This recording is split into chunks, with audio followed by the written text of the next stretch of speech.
Welcome to Toots Your Own Horn, a podcast series documenting the creation of a new kind of classical play festival. My name is Alex Karolyi, and I'm the artistic director of Shadow Path, a theater company located just north of Toronto, and the company that is researching, exploring, and producing this pilot festival. TOOTS is an acronym for Theater Out of the Shadows. Many of these classical plays are unknown.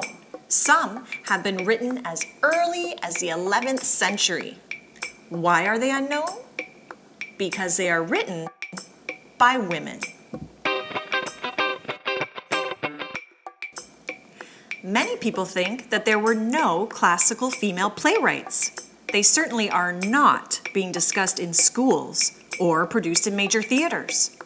This podcast and future play festival is to clarify that there were. We began this process 3 months ago in April 2020, researching over 30 classical plays and narrowing it down to 21. Our professional script reading committee then reads and analyzes each play's programming potential for audiences. What you are about to hear are excerpts of our first 2 meetings with the professional script reading committee, which includes myself, my associate producer Maissa, Chantal, Dian, and Herbie.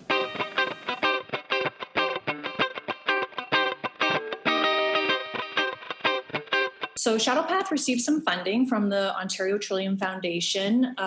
It's a seed grant to research and explore a festival of classical works by women, which includes developing a script reading committee, and also a pilot festival, which will happen next spring, 2021. So we are conquering classical plays from the 11th century up until 1950. And then we're also going to look at contemporary plays 3 months leading towards the festival. There's 2 things. One is trying to separate your personal feelings of whether you personally like the play and whether you think it is something that would work in a festival format, whether that be online or in person, what you think its programmability is with an audience. I think what we're going to do is calculate the scores at the very end of this whole process, and the ones that we see are really at the top of the list are the ones we're going to focus on presenting or performing in some capacity. We also wanted to involve the public, which is why we set up a play reading club where the public can also read along the same plays and then share their perspectives and opinions. Why don't we just do a quick little intro of everybody? We'll just start introductions. Okay, I'm Chantal. I am a playwright, educator, and director, occasional performer and producer in Toronto. My name is Maissa. I live in Aurora. I worked with Alex as an apprentice last year, and I write an audio drama about a space stick that travels the cosmos in a shape-changing ship, solving mysteries for the editors at the Giant Book of Destiny. I'm Dian. I am a Toronto-based producer, writer, director, theater creator. Yeah, doing a lot of producing these days. My name is Herbie Barnes, and I'm an actor, director, teacher. Basically, I call myself an all-round theater cockroach. I do whatever I can to survive in theater. I'll just jump right into the first play, Hildegard of Bingen, Ordo Virtutum, which was created in 1151.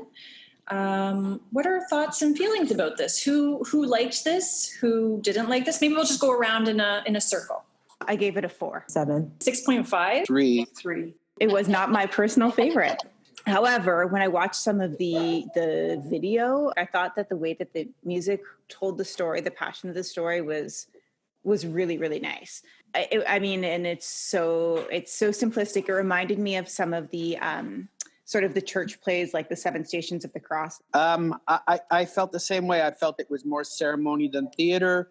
Depending on who the director was of this, it could be really interesting, but I think it would you'd have to make it into a full spectacle. It couldn't be a reading, or if it was an audio experience where like it was fully like the full potential of an orchestrated voice, like a voice play. Her music's so contemporary, I mean, than what it is. Whereas this text was was just too rooted in what it was. I also didn't like it. It's morality play. It's not my cup of tea per se. I think where all my points come from is the fact that it's the playwright herself, like the fact that she's one of the first playwrights, if that's what you want to call her, which is debatable. And the significance of that to me is almost an education piece for the festival. But the more I think about it, the less and less I am enjoying that thought. Keep in mind that this is something that we're hoping goes on forever. And this is year one of a festival that builds throughout the year. So maybe this is a piece we can look at later in life.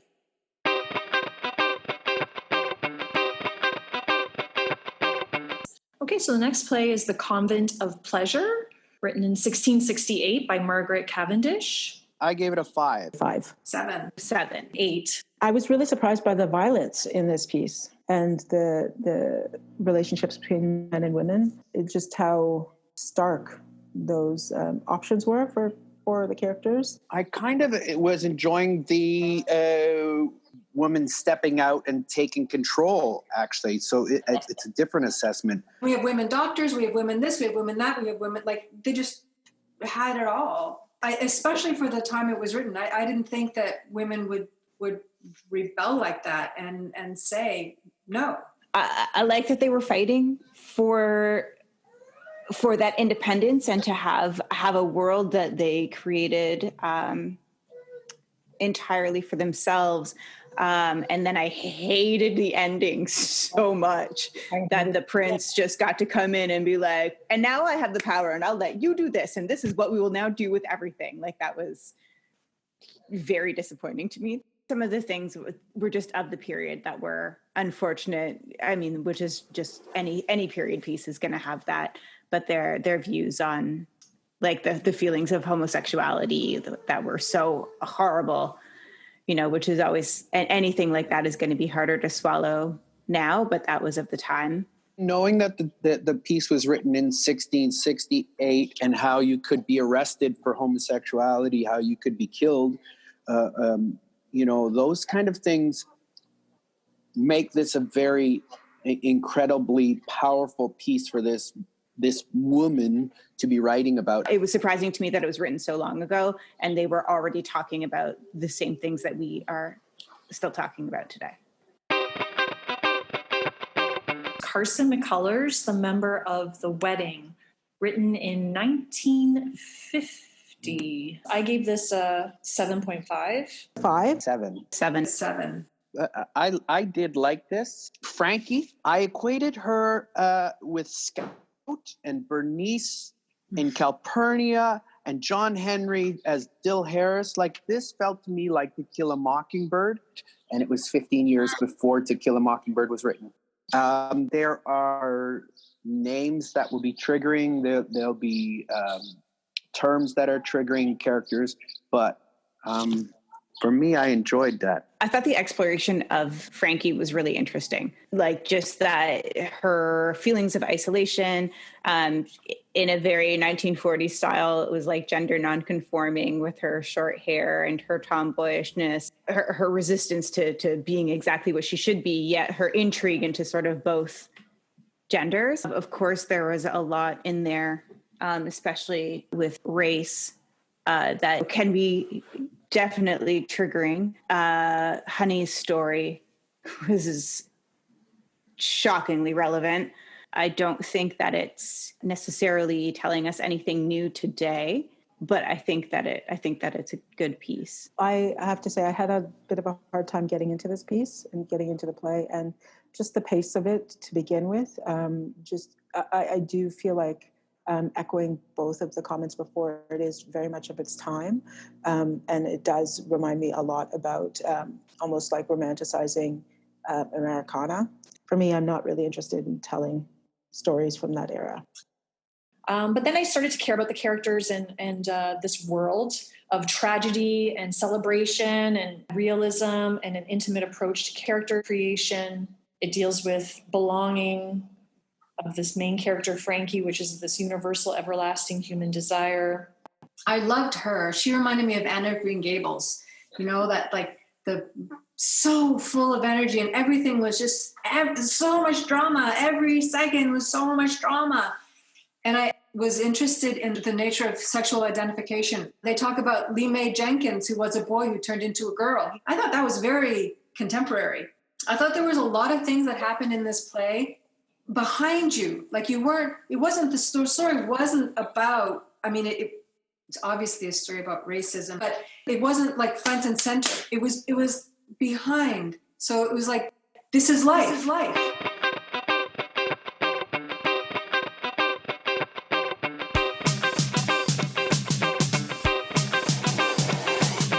The following month brought 3 more plays to assess, beginning with The Busybody.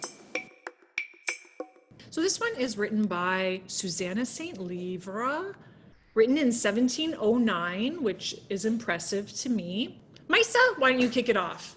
I liked how in her prologue, right at the beginning, she said, let's just enjoy this little tidbit from a woman, unlike that stuff that men write. So she said, since war and peace claim the bards that write, be kind and bear a woman's treat tonight. I liked like her sense of fun, like calling her guardian Guardy and Chargy. Like, it's just so ridiculous. For me, if you're gonna be ridiculous, go all in. And she goes all in. And I know that there were some questionable things, like the attitude towards women, and like the women should be seen and not heard from Isabenda's father. But I felt like he was a talking piece for attitudes that she did not approve of. You've done a little bit of research on this play. This play had quite a long Huge. Run. It ran for like 200 years. Almost. It was continuously on stage, and it broke records. It's interesting that it had that much success, and I've never heard of Susanna Centlivre. Yeah, you probably have heard of other restoration authors like William Congreve and like the male side of it. And this is sort of post-restoration. Like, she's restoration, but light. Like, she lightened it up. So she took a lot of the really body stuff and curved it. Like, she made it softer. Okay, Chantal? I enjoyed it. It took me a little bit to get into it, but I did actually really like it in the end. I mean, farces are not my favorite in general, but I actually just really enjoyed it as a farce. There were things that actually made me laugh out loud, which rarely happens. And I do think she was making a lot of, like, between her guardian and then the other father, she was definitely making a point about old world behavior and thoughts, and what was new and acceptable and how they would push for change. There's nothing to be learned, there's nothing new, and it's not socially relevant. However, I do think people would enjoy it. I agree with you. I gave it low score on this, not because I didn't like the play, and I love the farces. I love all that. There are plays that might tackle the powerful woman role stronger. Were they written by women? That's the question, right? I gave it a 5 in the likability, and I gave it a 2 should it be done for the festival. It was reverse. I gave it a lower score. Like, I gave it a 6 for my likability, and I gave it a 7 for potential festival, only because I think it is entertaining, but for me, yeah, it kind of, is it enough? I give it a lower score for the festival as well. Not because I don't think it's entertaining, but because there's too many characters and it's too long. What did you give it for the festival? 6. I gave it a 7 question mark for a festival, because I said with farces, a lot of the humor is in the staging.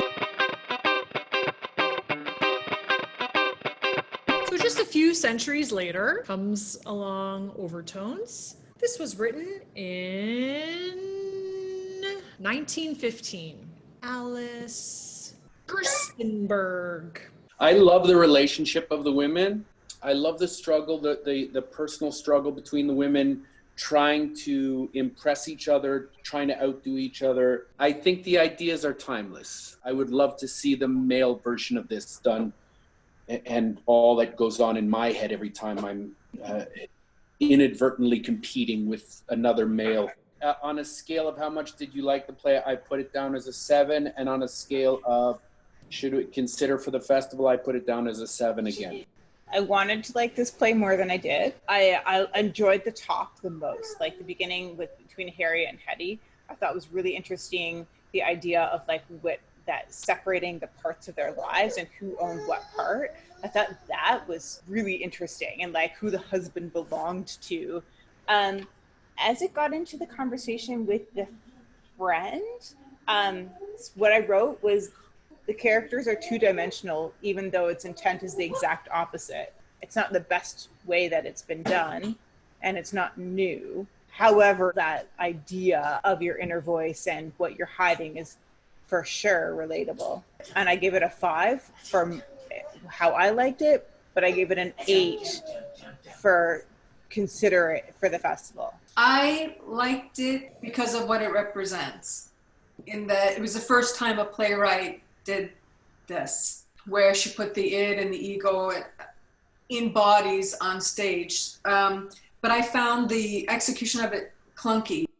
But in terms of would it be representative of something innovative by a woman playwright, I thought 8. For when it was written, early 1900s, this had never been done before, like personifying the mind, the ego.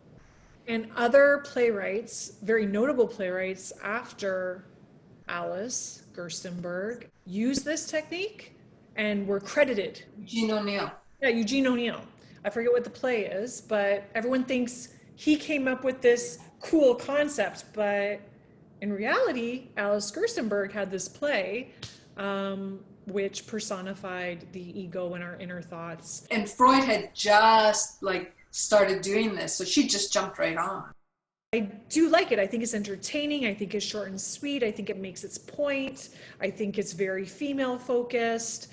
It does deal with like status and class, and that's still relevant. 1929, Georgia Douglas Johnson. Safe. So I gave it a 9 out of 10 for my personal feelings about it, but for programmability, I gave it 7.5. It is very difficult subject matter, yet very important and relevant. I also don't want to shy away from strong material. This was a really hard one. I literally wrote, I can't assign this a number. It affects me too deeply, and it's equal parts hate and respect. Like, I read it, and then I think I cried for 45 minutes. I think it might be awesome for a festival, and it might be too much. Just depending on where the world is at. If somebody put it on tomorrow, I don't know that it would have the right effect, just because it was so close. The part where Sam cried out for his mother, it's what people keep saying about George Floyd, right? I wish it were rooted in its time, and it's not. It was incredibly powerful, obviously, but it's a lot. It's disgusting that it was 90 years ago, and it's just could have been written yesterday. I agree with you. It's a hard play that it's 90 years ago, and yet I think that it's important that these pieces get done. Being Native, we have those stories along the Highway of Tears. We have, our murdered and missing women. I'm so afraid of letting those stories not be told because they do trigger and they do this kind of thing. But I don't want those stories not to be told. I gave this an 8 or a 9, but I said it has to be placed in the right hands. It's a difficult story for an audience to watch, but sometimes we should place our audience in difficult situations. I think this was the most powerful play of all the plays that we read.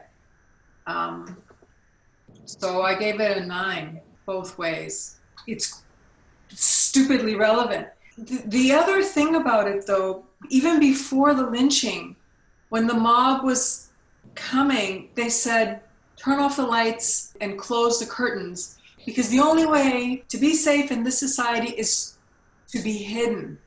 Like, if they don't see us, we're safe. Or ultimately what she did. And the crazy part was I understood her. I understood her reasoning. Like, in what kind of a sane world is it that I, as a mother, can understand another mother saying the best thing that I can do for my newborn is to not bring them in. The playwright just captures so much in so little, and it's fused in like high emotion. I totally agree with you, Herbie. It has to be done the right way, but I also think it has to be done. That concludes episode 1 of Toots Your Own Horn, documenting the early stages of creating a new kind of classical play festival.